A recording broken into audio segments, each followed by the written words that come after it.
Assalamualaikum. Selamat datang di channel Cerita Novika 2. Semoga hari ini teman-teman dalam keadaan sehat walafiat dan senantiasa diberikan kebahagiaan sepanjang hari. Langit sore tampak kelabu ketika Dimas melangkah turun dari bus kecil yang membawanya kembali ke kampung halaman. Udara desa yang lembab dan segar menyambutnya, membawa serta aroma tanah basah dan kenangan masa kecil yang perlahan-lahan menyeruak. Sudah hampir 8 tahun ia meninggalkan desa Cipeutewi untuk bekerja di kota. Kini, ia kembali. Dimas? Suara berat menyapanya dari arah kanan. Seorang pria parubaya dengan peci hitam menghampiri. Akhirnya pulang juga, ya? Dimas tersenyum. Iya, Pak Junaedi. Ibu saya terus minta pulang. Pak Junaedi mengangguk pelan. Ibunya pasti senang. Tapi ingat baik-baik, kampung ini ada beberapa tempat yang sebaiknya tidak didekati, termasuk rumah di ujung sana. Ia menunjuk ke arah jalan kecil yang dipenuhi semak liar. Di ujung jalan, samar terlihat sebuah rumah tua yang tampak rapuh. Memangnya kenapa, Pak? Tanya Dimas sambil mengikuti arah tunjukannya. Pak Junaedi hanya menggeleng. Pokoknya jangan ke sana, apalagi kalau sudah malam. Banyak hal yang lebih baik tidak dibangkitkan kembali. Dimas tidak menanggapi lebih jauh, tapi tatapannya tetap tertuju pada rumah itu. Ada sesuatu yang membuatnya ingin tahu lebih dalam. Malam harinya, rumah Dimas dipenuhi tetangga yang ingin bersilaturahmi. Obrolan hangat mengalir, dari kehidupan di kota, kabar teman lama, hingga hal-hal yang lebih gelap. Seperti biasa, obrolan di desa tak lengkap tanpa cerita misteri. Semenjak rumah Pak Darso itu kosong, suasana kampung terasa berbeda, kata Bu Yati sambil menyeruput teh hangat. Tidak ada yang berani lewat situ kalau sudah malam. Kenapa memangnya, Bu? Dimas bertanya dengan nada ingin tahu. Banyak yang bilang pernah melihat bayangan di jendela. Padahal rumah itu sudah lama tidak dihuni, sahut Pak Ridwan, pria tua yang duduk di sudut ruangan. Dimas menoleh ke ibunya. Memangnya dulu siapa yang tinggal di sana? Bu Lastri menatapnya dengan ragu sejenak sebelum menjawab. Keluarga Pak Darso. Orangnya baik, istrinya ramah. Mereka punya 2 anak kecil. Tapi suatu malam mereka semua hilang. Begitu saja, tidak ada yang tahu kemana. Hilang? Dimas mengerutkan dahi. Tidak ditemukan. Tidak, jawab Pak Ridwan. Tidak ada jejak. Polisi sempat turun tangan, tapi tidak menemukan apa-apa. Akhirnya rumah itu dibiarkan kosong. Dan sejak saat itu, kejadian-kejadian aneh mulai muncul. Dimas terdiam. Pikirannya mulai diselimuti rasa penasaran yang sulit ditepis.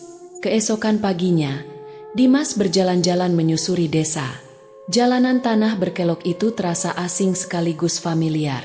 Ia menyapa beberapa warga tua yang masih mengenalinya dan berhenti di mulut jalan kecil yang menuju ke rumah kosong. Ilalang tumbuh liar di sepanjang jalurnya. Rumah di ujung tampak seperti bayangan dalam kabut, diam dan tak tersentuh waktu. Ia berdiri cukup lama di sana hingga suara seseorang memanggil dari belakang. Dimas, jangan berdiri terlalu lama di sana. Ia menoleh dan melihat seorang pria mendekat. Rudi, teman masa kecilnya, kini tampak lebih dewasa dengan wajah sedikit kasar oleh matahari. Ada apa memangnya? Tanya Dimas. Banyak cerita buruk tentang rumah itu.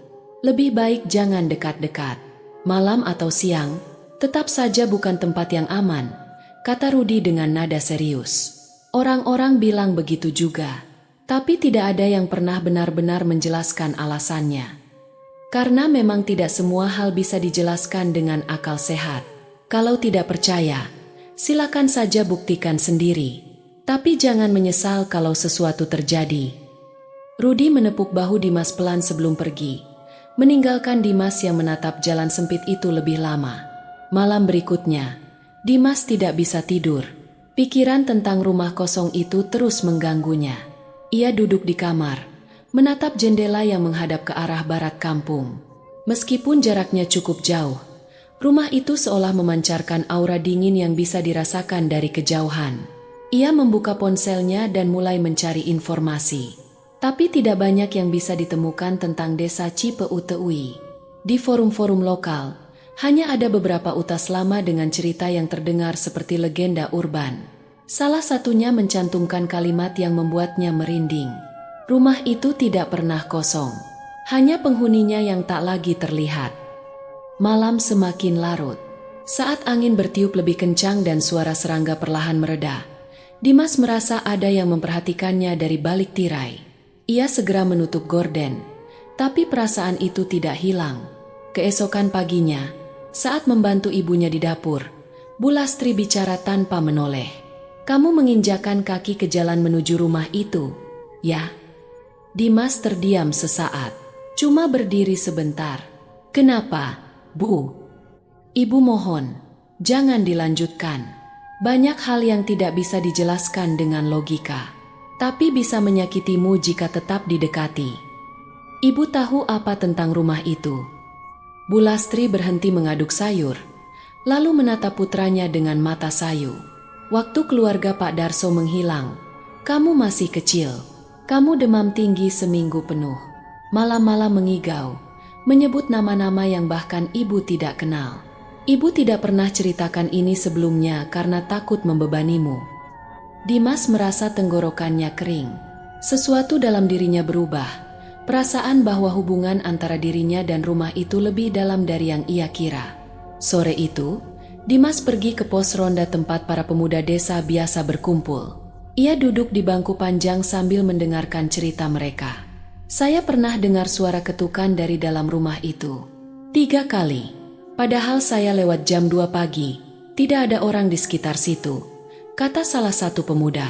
"Kalau saya lihat perempuan berdiri di jendela, rambutnya panjang, mukanya tidak kelihatan karena gelap. Tapi dia diam saja, seperti menunggu sesuatu." Tambah yang lain, "Tidak ada yang berani masuk ke dalam rumah itu?" tanya Dimas pelan. Mereka semua menggeleng. Satu di antaranya hanya berkata lirih, "Ada yang pernah coba, tapi tidak keluar dalam keadaan yang sama." Dimas menunduk, berusaha menenangkan pikirannya yang mulai penuh dengan bayangan aneh. Malamnya, saat desa mulai sunyi dan lampu-lampu rumah padam satu persatu, Dimas kembali berdiri di depan jendela. Rumah kosong itu tak tampak dari kejauhan, tapi bayangannya sudah menempel di pikirannya. Ia membuka catatan kecil dan mulai menulis. "Mengapa rumah itu terus memanggil? Mengapa aku merasa mengenalnya? Seolah-olah pernah berada di dalamnya meski tidak pernah masuk sekalipun." Tanpa sadar, matanya terpejam. Dan malam itu, mimpi pertama datang. Dalam mimpi itu, Dimas berdiri di dalam rumah kosong. Lantainya dingin, temboknya lembab.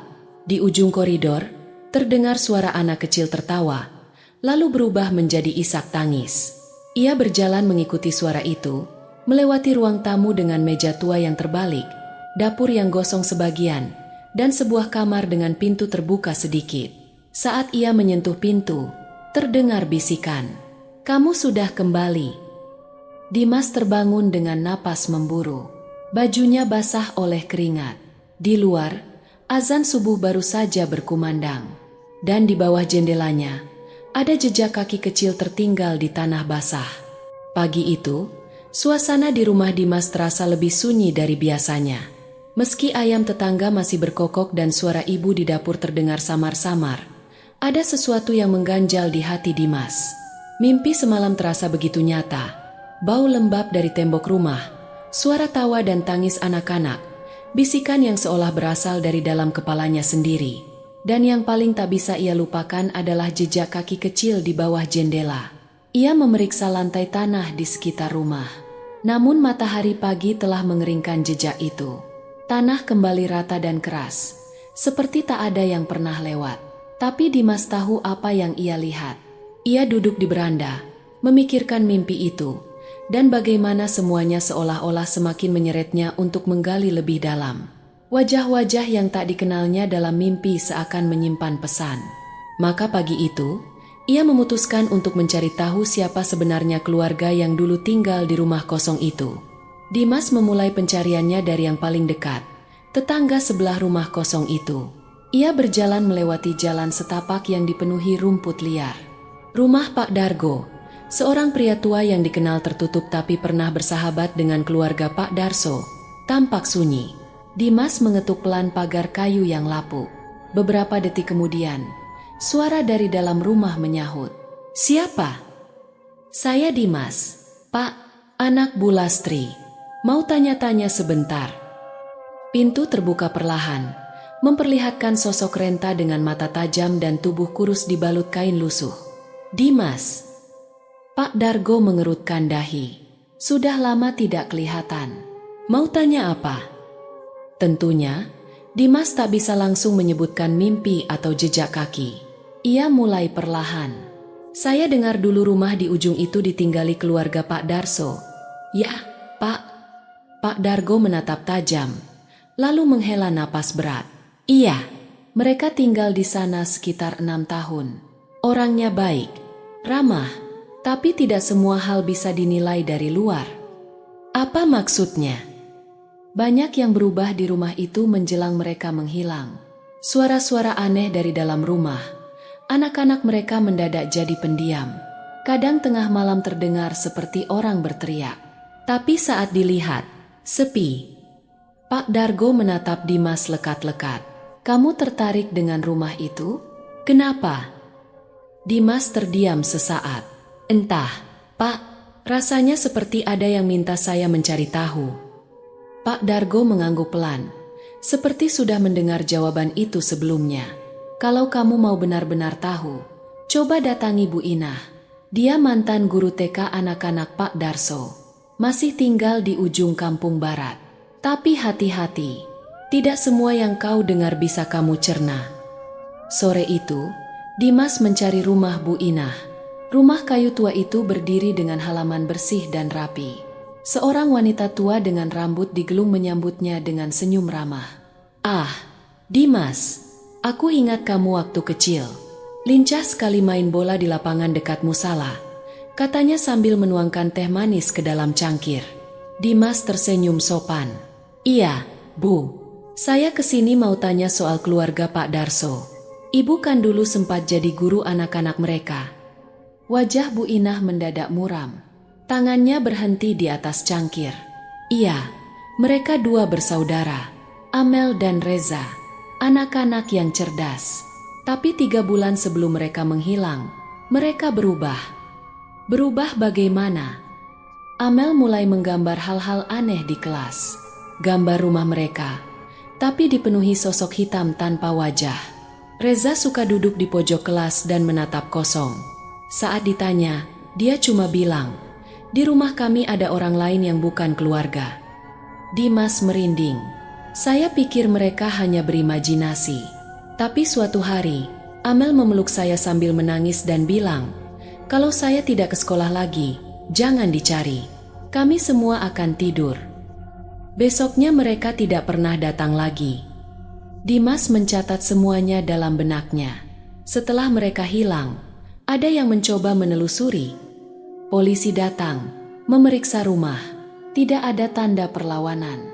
Tidak ada barang yang hilang. Semuanya rapi, seperti mereka pergi begitu saja. Tapi yang aneh, di dinding kamar anak-anak, ada tulisan kecil yang belum sempat dihapus. Saya ingat betul karena saya diminta melihatnya. "Apa tulisannya, Bu?" "Kami tidak sendiri. Jangan dibangunkan." Malam itu, Dimas kembali ke rumah dengan kepala penuh bayangan. Ia duduk di meja, membuka catatan kecilnya, dan mulai menulis ulang semua informasi yang ia dapatkan. Namun, sebelum selesai, rasa kantuk menyerangnya dengan cepat. Ia meletakkan pena dan buku, lalu berbaring. Dan seperti malam sebelumnya, mimpi itu datang lagi.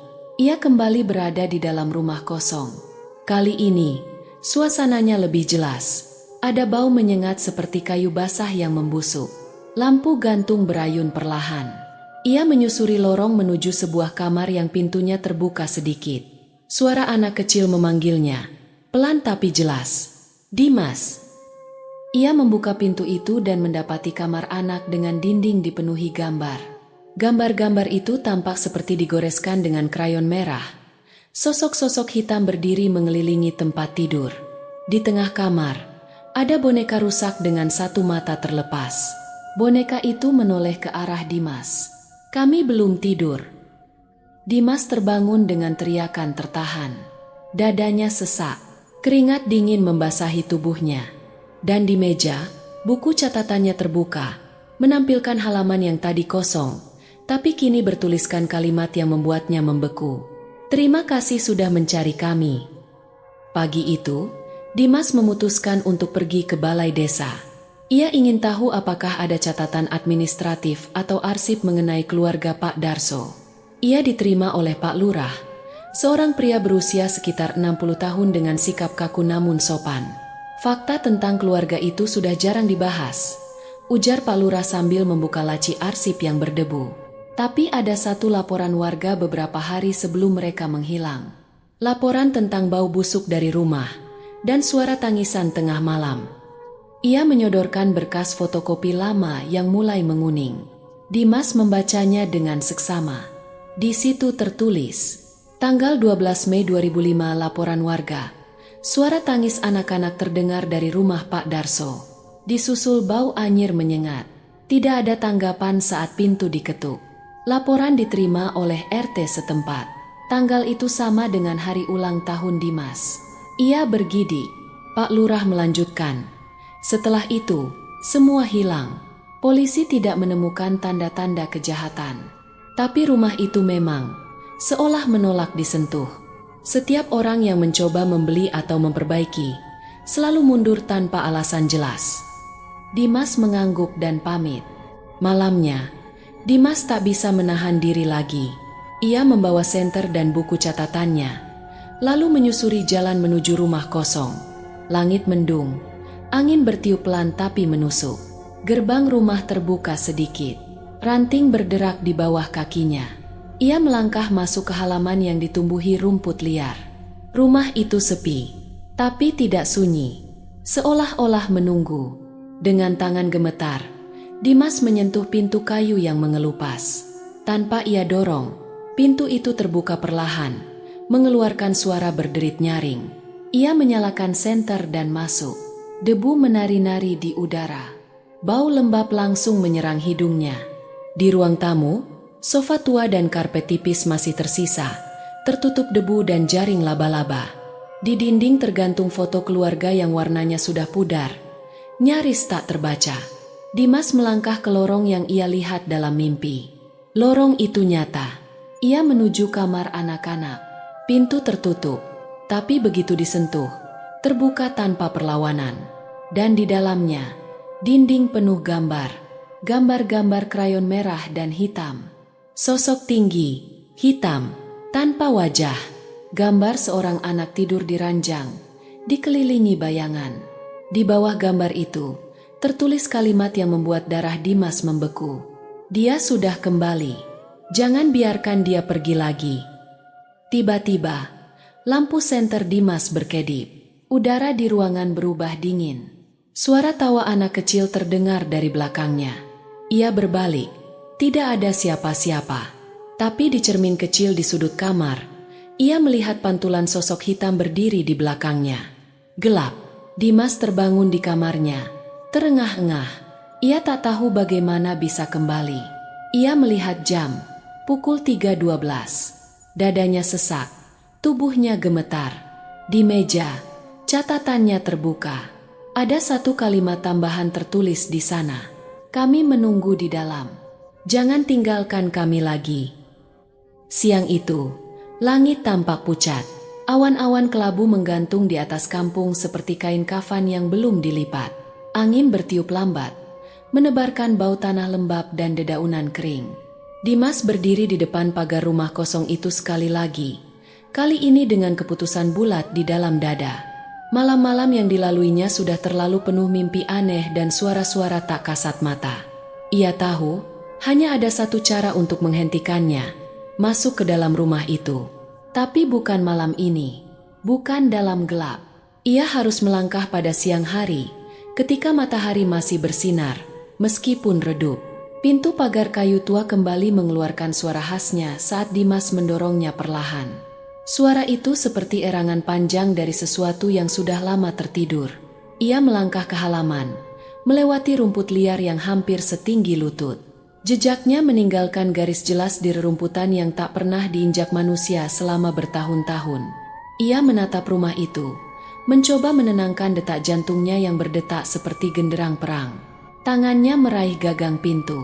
Sekali dorong, pintu terbuka, seperti memang menunggu ia datang. Begitu Dimas melangkah masuk, udara di dalam langsung terasa berbeda. Meskipun siang, ruangan tampak redup. Cahaya matahari seakan terhisap oleh dinding-dinding lembab itu. Bau anyir langsung menghantam hidungnya. Bukan hanya aroma kayu lapuk atau debu tua, tapi bau seperti besi, seperti darah yang mengering bercampur jamur. Ia menyapu ruangan dengan pandangan. Kursi goyang di sudut ruangan masih berdiri, sedikit miring, seperti sempat tergeser. Karpet usang di lantai penuh debu, dan ada cangkir keramik retak di atas meja tamu, seolah-olah seseorang pernah duduk di sana dan tidak pernah kembali untuk membereskan. Dimas berjalan pelan. Lantainya berderit pelan di bawah setiap langkahnya. Ia membuka satu persatu pintu, melihat kamar demi kamar. Semuanya ditinggalkan terburu-buru. Di kamar utama, kasur masih tertata, tapi selimut setengah terlipat seperti ditinggalkan dalam keadaan tergesa. Lemari pakaian terbuka, dan hanya ada pakaian anak-anak yang tersisa. Baju seragam sekolah kecil yang kini berubah warna, tergantung diam tanpa pemilik. Di dapur, panci tua masih tergantung di atas kompor arang. Di sudut, ada ember yang sudah dipenuhi lumut. Jendela terbuka sedikit, membiarkan cahaya tipis menyorot ke arah dinding yang kusam. Dan di sana, tepat di tembok bagian barat, Dimas melihatnya. Sebuah tulisan, "Jangan datang setelah azan terakhir." Tulisan itu tercoret dengan warna merah gelap, hampir hitam. Bukan tinta. Dimas mendekat, mengusap bagian bawah huruf itu dengan ujung jarinya. Lengket, bekasnya menempel. Ia menahan napas. Entah kenapa, tulisan itu tampak lebih baru dari bagian rumah lainnya. Ia mundur selangkah, menatap kembali seluruh ruangan. Tidak ada suara lain, tapi rumah itu seakan hidup, bernapas dengan detak lambat dan dalam. Dimas memutuskan menyusuri lorong menuju kamar anak-anak. Lorong itu sempit, dengan plafon yang lebih rendah. Udara di dalam lebih dingin, dan cahaya semakin pudar. Jantung Dimas berdegup semakin cepat. Ia sampai di depan sebuah pintu kecil. Di sana, ada tempelan kertas bergambar, gambar anak-anak. Di salah satu sudut, masih tergantung potongan kalender tua dengan tanggal yang tidak lengkap. Dimas membuka pintu itu dengan pelan. Dan kamar itu persis seperti dalam mimpinya. Boneka rusak di pojok, gambar-gambar di dinding, dan tulisan-tulisan aneh yang mencoret sebagian tembok. Di atas tempat tidur kecil, ada satu buku catatan. Dimas melangkah perlahan, lalu mengambil buku itu. Ia membuka halaman pertama. Tulisan tangan anak kecil mengisi lembaran pertama. "Hari ini ayah marah. Ibu menangis. Tapi kakak bilang kita tidak boleh bicara tentang suara di loteng." Lalu halaman berikutnya. "Mereka bilang ada yang tinggal di atas. Tapi kita tidak boleh naik." Dan halaman yang lebih akhir. "Azan terakhir sudah lewat. Kakak belum bangun." Ayah berdiri di sudut ruangan, tapi dia tidak bicara. Matanya hitam semua. Dimas menggigil. Ia menutup buku itu dan menyimpannya di dalam tas kecilnya. Suara denting halus tiba-tiba terdengar dari lantai atas. Seperti suara lonceng kecil. Padahal rumah ini tidak seharusnya memiliki lantai 2. Ia mencari arah suara itu. Di ujung lorong, tersembunyi di balik lemari tua, ia menemukan sebuah pintu kecil ke loteng. Tertutup rapat, tapi jelas. Ia mendekat, dan saat menyentuh gagang pintu kayu itu, ia bisa merasakan dingin dari baliknya. Dingin yang tak wajar. Tapi belum sempat ia membukanya, terdengar suara seseorang memanggil namanya dari dalam rumah. "Dimas." Ia memutar badan, senter bergetar di tangannya. Tidak ada siapa-siapa, tapi suara itu sangat nyata, berbisik seperti dari dalam tembok. "Dimas." Suara itu kini lebih dekat, seperti datang dari bawah lantai. Ia mundur perlahan. Jantungnya seperti ingin melompat keluar dari dada. Ia tahu sudah terlalu lama berada di dalam rumah ini. Ia perlu keluar sebelum hari mulai gelap.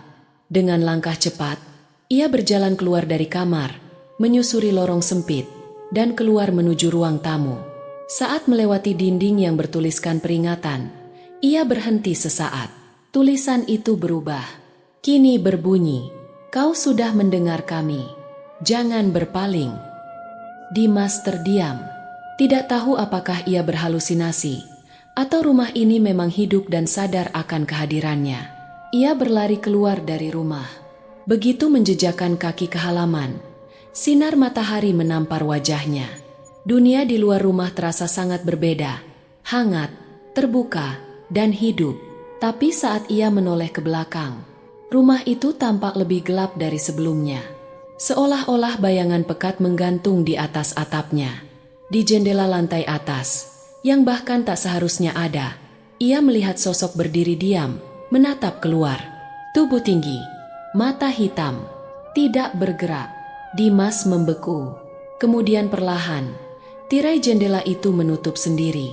Malamnya, Dimas duduk di kamar dengan tangan gemetar. Ia membuka buku catatan yang ia ambil dari rumah itu. Setiap halaman seperti lembar kisah terkutuk. Suara-suara dalam rumah kini terbawa dalam kepalanya, bahkan dalam keadaan terjaga. Ia mencoba menenangkan diri, menulis ulang apa yang ia temukan hari itu. Namun di antara baris-baris catatannya, ia menemukan tulisan lain, bukan miliknya. Tulisan itu tampak baru. Tulisan anak-anak. "Kamu sudah masuk. Sekarang kami ikut pulang." Lampu kamar mendadak berkedip. Dimas menoleh ke jendela. Dalam pantulan kaca, ia melihat bayangan kecil berdiri di pojok ruangan. Langit mulai gelap ketika Dimas berdiri sekali lagi di depan rumah kosong itu. Angin malam membawa hawa lembab dan aroma getir yang aneh, seolah dunia mulai melupakan batas antara yang hidup dan yang telah lama pergi. Rumah itu berdiri seperti sebelumnya, diam, hitam, dan tak bersahabat. Tapi ada sesuatu yang berbeda malam ini. Entah dari bayangannya yang lebih panjang, atau dari udara yang terasa terlalu dingin untuk bulan ini. Warga sudah memperingatkannya bahwa malam bukanlah waktu untuk mendekat, apalagi setelah azan terakhir berkumandang. Tapi peringatan itu kini hanya gema jauh di belakang kepala Dimas. Keingintahuannya telah menjadi obsesi. Ia ingin tahu siapa sosok yang berdiri di jendela, apa arti tulisan-tulisan itu, dan mengapa semua mimpi buruk selalu membawanya kembali ke sini. Ia melangkah pelan, menyusuri jalan setapak menuju rumah, membawa senter kecil dan buku catatan yang kini penuh coretan. Detik demi detik berlalu, dan ketika azan Isya mulai terdengar dari masjid kampung yang jauh, Dimas berdiri di depan pintu, tangannya menggenggam gagang kayu tua itu. Azan mengalun dengan syahdu, tapi malam terasa memekat. Begitu azan selesai, ia mendorong pintu itu terbuka. Derit panjang menyambutnya seperti napas dari mulut rumah yang telah lama tertutup. Cahaya senter menyapu ruangan, memantul pada perabot berdebu, dan memanjang di dinding kusam. Rumah itu seperti menunggu. Langkah Dimas pelan. Setiap hentakan kaki terdengar seperti gema di rongga dada rumah itu. Udara di dalamnya lebih dingin daripada malam di luar. Baunya tak berubah. Anyir, pengap, dan busuk. Tapi kali ini, ada tambahan yang baru, aroma dupa. Samar, tapi terasa menggelitik di tenggorokan. Ia menyalakan senter penuh dan mengarahkannya ke langit-langit. Debu-debu turun perlahan. Tiba-tiba, tek, tek, tek, langkah kaki terdengar dari atas. Dimas membeku. Loteng, ia yakin, ia datang sendirian. Langkah itu pelan tapi jelas, tidak seperti tikus atau hewan kecil lainnya. Ini langkah manusia, berat dan sengaja, perlahan, seperti sesuatu yang baru saja bangun dan sedang berjalan ke ujung tempat tidurnya. Siapa di atas? Suara Dimas nyaris tak terdengar, hanya gumaman gugup. Tak ada jawaban. Ia menatap ke arah lorong yang menuju pintu kecil ke loteng. Senter mulai berkedip. 1 kedipan. 2, Mati. Gelap total. Dimas menggerutu panik, mengguncang-guncang senter. Cahaya menyala sebentar, lalu mati lagi. Ia membuka ponselnya. Tak ada sinyal. Baterai tinggal 5%. Dalam gelap, langkah kaki di atasnya kembali terdengar. Kini lebih cepat. Dimas mundur perlahan ke ruang tengah, mencoba menjaga jarak. Tapi tiba-tiba, brak, pintu masuk tertutup dengan keras. Kunci tua yang menggantung di sisi dalam terputar sendiri. Dimas langsung melompat ke arah pintu dan mencoba membukanya. Terkunci, tak bisa digerakkan. Panik mulai merayapi tulangnya.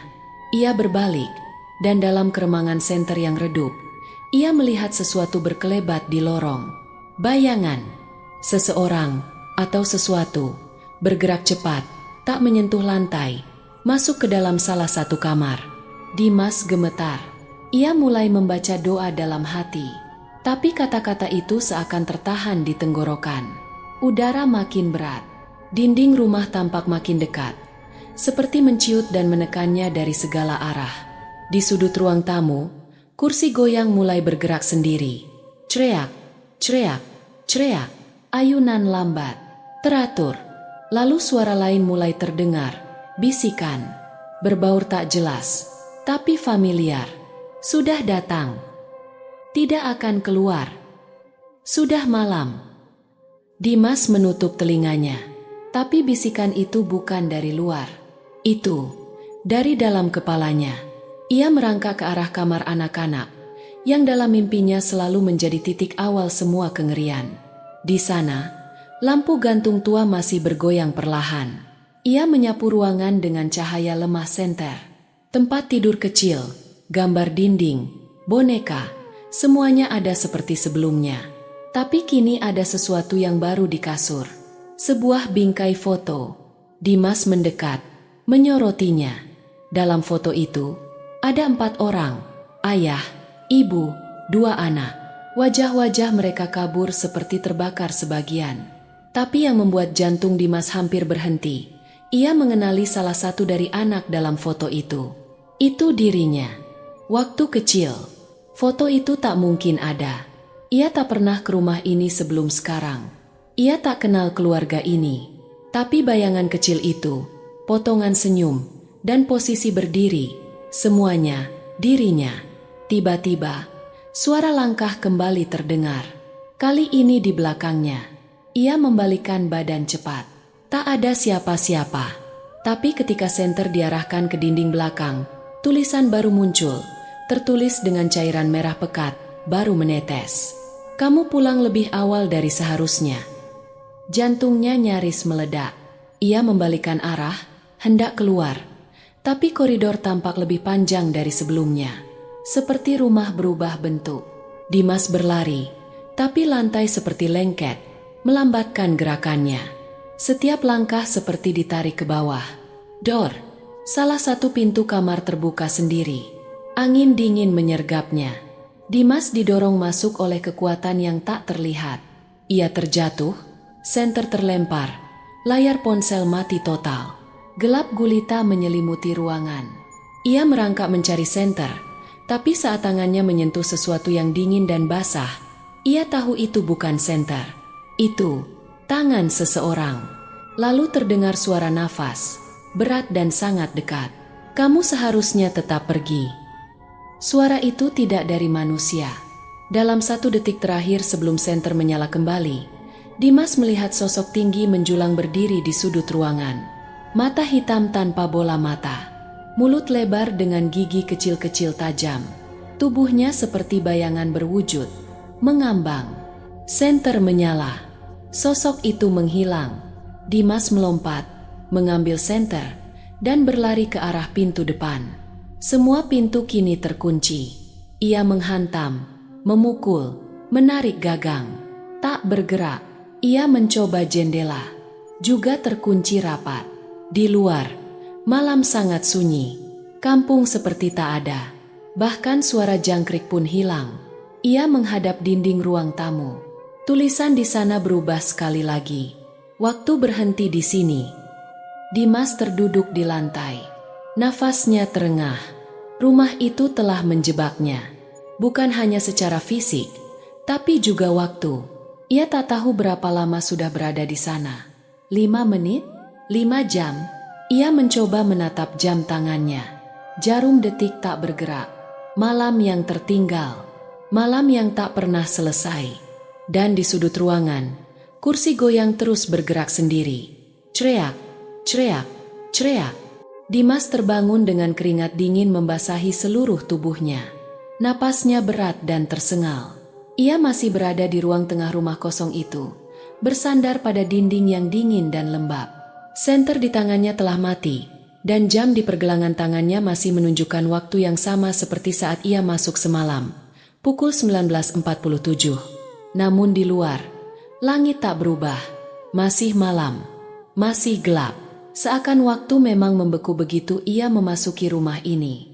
Ia mencoba berdiri, lututnya lemas.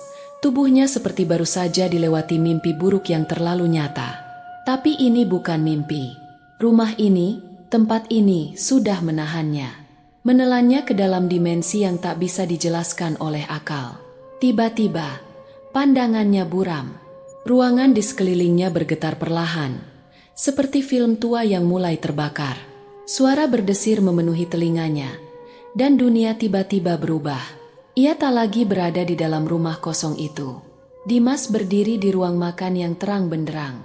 Meja makan besar dipenuhi makanan. Lilin menyala. Seorang ayah, ibu, dan 2 anak duduk rapi, tertawa, makan malam bersama. Suara sendok dan garpu terdengar ramah, hangat. Lampu gantung berayun pelan. Tapi kemudian semuanya membeku. Wajah sang ayah berubah. Matanya kosong, tangannya gemetar, lalu menggenggam pisau dapur. Anak bungsu di sebelahnya menatap dengan heran. Sang istri baru saja hendak bertanya sesuatu ketika pisau itu terangkat, dan darah menyembur deras di atas meja makan. Jerit anak-anak memekakan telinga. Sang ibu berusaha lari, tapi sang ayah memburu mereka satu persatu, seperti sedang dikendalikan sesuatu yang jauh lebih gelap dari amarah. Dimas tak bisa bergerak. Ia hanya menyaksikan semuanya seperti orang asing yang tak terlihat. Tubuhnya membeku dalam ketakutan. Adegan berganti lagi. Kini ia berada di ruang tamu, tubuh sang ayah terduduk membatu. Wajahnya bersimbah darah dan mata terbuka lebar, seolah melihat sesuatu yang sangat mengerikan sebelum ajal menjemputnya. Tapi di sudut ruangan, ada sosok lain. Bayangan tinggi, berwujud kabur, berdiri tak jauh dari jasad. Seakan mengawasi, seakan tersenyum. Gambaran itu menghilang secepat datangnya, dan Dimas kembali terduduk di ruang kosong berdebu. Tubuhnya gemetar hebat. Ia memeluk tubuh sendiri. Bayangan keluarga itu, jeritan anak-anak, wajah sang ayah yang kerasukan, semuanya masih membekas kuat di kepalanya. Lalu terdengar suara samar di telinganya. Bukan bisikan mengerikan seperti sebelumnya. Kali ini, suara lembut. "Kami masih di sini." Ia menoleh cepat. Di tengah ruangan, 4 sosok kabur muncul perlahan.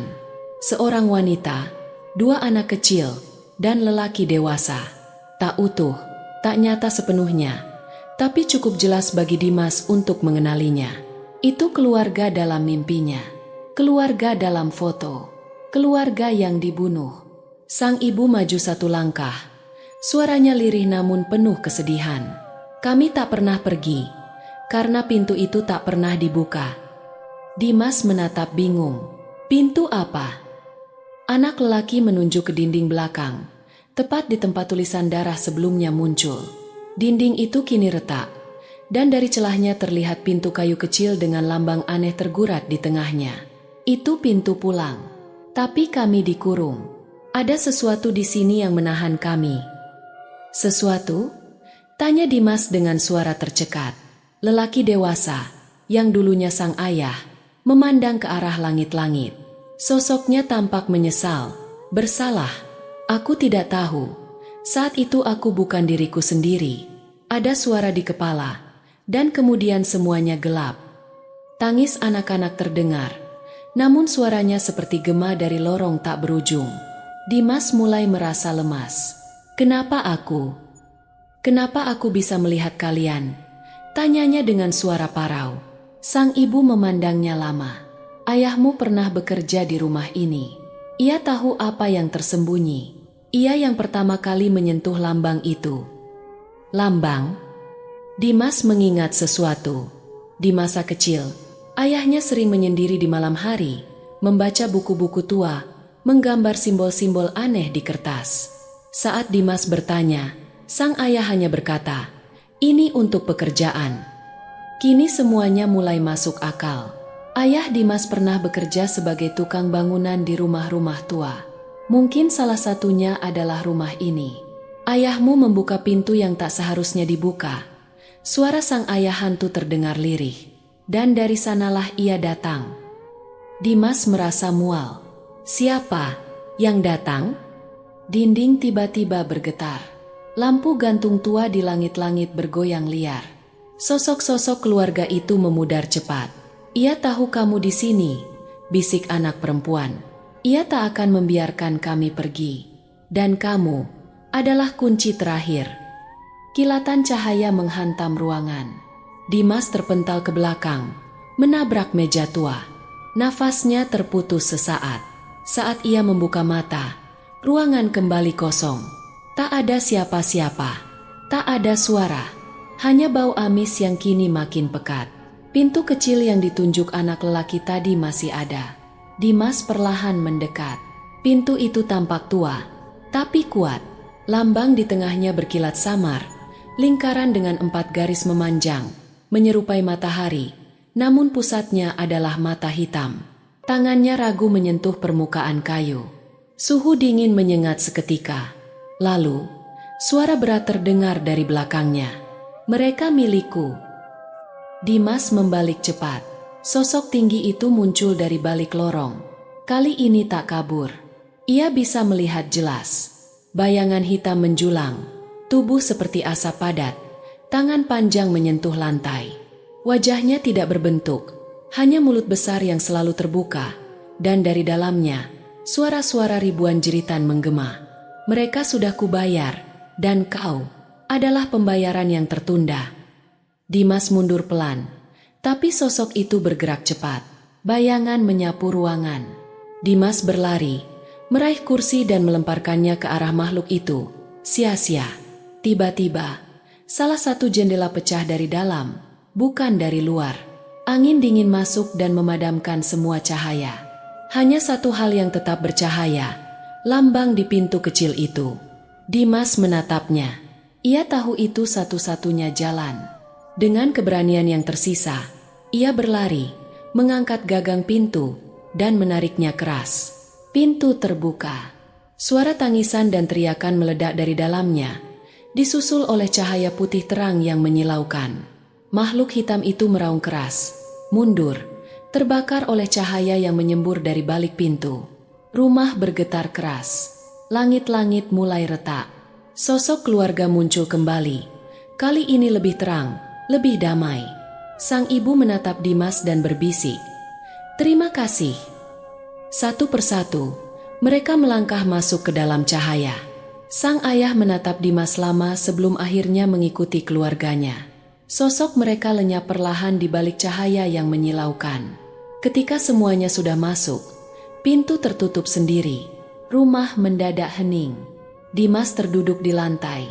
Tubuhnya tak sanggup bergerak. Tapi ia tahu satu hal. Penghuni itu sudah pergi. Namun, dari sudut gelap loteng, suara berat kembali terdengar. Kini lebih lemah, tapi masih nyata. "Kau belum keluar." Langit di luar jendela rumah kosong mulai berubah, tapi bukan menuju terang. Kabut tebal menggantung di udara, menutupi bulan dan bintang. Dimas terduduk di lantai, punggungnya bersandar pada dinding dingin, napasnya berat, keringat membasahi tubuhnya. Pintu kecil tempat keluarga itu pergi sudah tertutup, tapi suasana di dalam rumah justru semakin mencekam. Hawa panas dan dingin saling bertabrakan. Suara-suara mengerang terdengar samar dari dinding. Rumah ini belum selesai. Dimas menatap jam tangannya. Masih rusak. Jarum masih menunjukkan pukul 19.47. Tapi di kejauhan, Suara kokok ayam samar-samar terdengar. Subuh sudah dekat. Ia harus bertahan. Tiba-tiba lantai berguncang. Dinding mulai meneteskan cairan hitam pekat dari sela-selanya.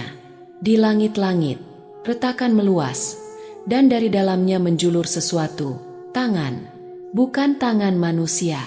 Terlalu panjang, terlalu bengkok. Dengan jari-jari yang seperti ranting kering dan kuku-kuku tajam berkarat.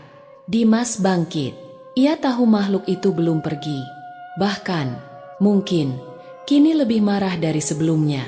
Kau membuka pintu yang seharusnya tertutup. Terdengar suara dari seluruh penjuru ruangan. Mereka milikku, dan kini kau juga. Dimas melangkah mundur, mencoba mencari jalan keluar. Tapi pintu depan telah tertutup rapat. Jendela-jendela kembali tertutup oleh papan yang seolah tumbuh dari dalam tembok. Rumah ini hidup. Dan kini, ia sedang mencoba mencerna mangsanya. Kalau aku bisa bertahan sampai azan subuh, pikir Dimas, mungkin aku bisa keluar dari sini. Langkahnya terhenti di ruang tengah. Di sana, di atas meja kayu berdebu, terdapat sebuah kotak kecil yang belum pernah ia lihat sebelumnya. Terbuat dari logam tua, dengan ukiran yang mengingatkannya pada lambang di pintu dimensi tadi.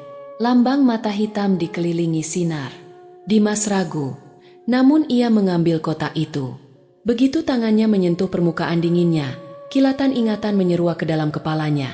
Bayangan ayahnya, duduk di ruang belakang rumah, menulis di buku catatan dengan tangan gemetar, berbisik tentang penjaga gerbang dan waktu antara adzan terakhir. Benda itu warisan, warisan kutukan. Suara berat menggelegar dari arah tangga. Dimas menoleh cepat. Sosok itu turun. Kini tak hanya berupa bayangan. Ia punya bentuk. Hitam seperti malam yang tak berakhir. Matanya merah menyala. Tubuhnya besar seperti asap padat yang berubah bentuk setiap detik. Azan akan segera berkumandang. Tapi kau tak akan mendengarnya di dalam sini. Dimas mundur, menggenggam kotak logam itu erat-erat. Kau menahan mereka di sini. Mereka tak seharusnya jadi milikmu. Makhluk itu tertawa. Tawa berat dan panjang yang membuat lantai bergetar. Siapa yang bilang mereka milikku? Mereka datang sendiri. Dengan rasa dendam. Dengan amarah. Aku hanya memberinya bentuk. Seketika dinding retak lebih luas. Bayangan-bayangan muncul dari celahnya. Wajah-wajah samar penuh luka. Jeritan dari masa lalu. Mereka bukan hanya keluarga itu. Mereka semua adalah korban. Korban rumah ini. Korban dari kekeliruan membuka sesuatu yang tak seharusnya. Dimas tahu ia tak bisa melawan makhluk ini secara fisik. Tapi ia punya satu senjata terakhir. Waktu. Ia berlari ke salah satu kamar di lantai atas. Nafasnya terengah. Tapi ia terus bergerak. Kotak logam itu bergetar di genggamannya. Semakin kuat seiring waktu berjalan.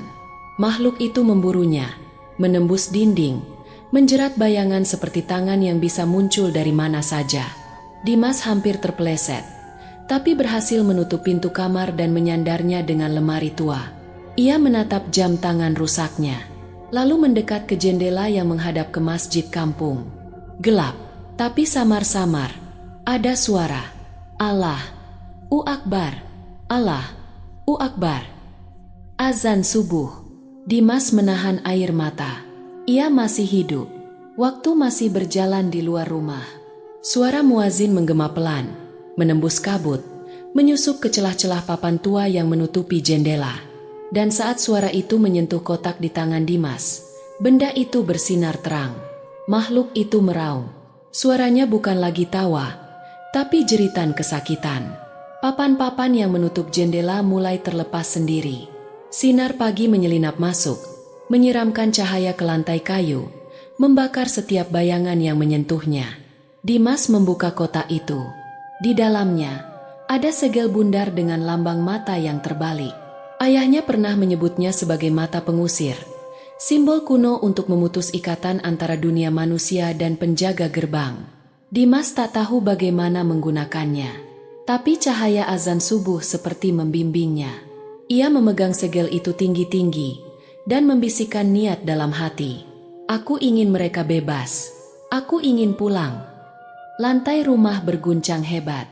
Dinding meledak satu persatu. Makhluk itu meraung dan melompat ke arah Dimas. Tubuhnya kini tak bisa menahan cahaya yang masuk dari semua arah. Begitu segel itu bersentuhan dengan sinar matahari pertama, cahaya menyembur keluar seperti ledakan senyap. Rumah itu seakan dihantam badai dari dalam. Dimas terlempar keluar jendela. Tubuhnya menghantam tanah, namun segel itu tetap erat di tangannya. Ketika ia membuka mata, ia sudah berada di tanah lapang. Rumah itu tak ada lagi. Yang tersisa hanyalah fondasi batu yang retak dan lubang besar menganga di tengahnya. Asap putih mengepul perlahan ke udara. Beberapa warga mulai berkumpul, datang dengan wajah bingung dan takut. Rumah itu ambruk? Salah satu dari mereka bertanya. Dimas hanya menatap kosong. Ia masih tak bisa berkata apa-apa. Tubuhnya lelah, pikirannya kusut. Tapi satu hal ia tahu, ia selamat. Dan keluarga itu, mereka telah bebas. Segel masih di tangannya. Ia membungkusnya dengan kain, lalu menyimpannya di saku jaket. Beberapa hari kemudian, tanah tempat rumah itu berdiri mulai ditumbuhi semak dan ilalang. Tak ada yang berani mendekat. Bahkan anak-anak pun menjauhi area itu meski siang hari. Orang-orang mulai melupakan peristiwa itu. Mereka bilang rumah itu ambruk karena usia tua. Tapi mereka juga sepakat, tempat itu sebaiknya dibiarkan kosong, tak dibangun ulang. Namun malam itu, seorang pria tua di kampung bermimpi. Ia berdiri di depan rumah tua yang utuh kembali. Pintu depannya terbuka pelan. Di dalam, suara tangis anak-anak menggema, dan di lorong gelap, sesosok bayangan berdiri memanggil. Waktu belum habis.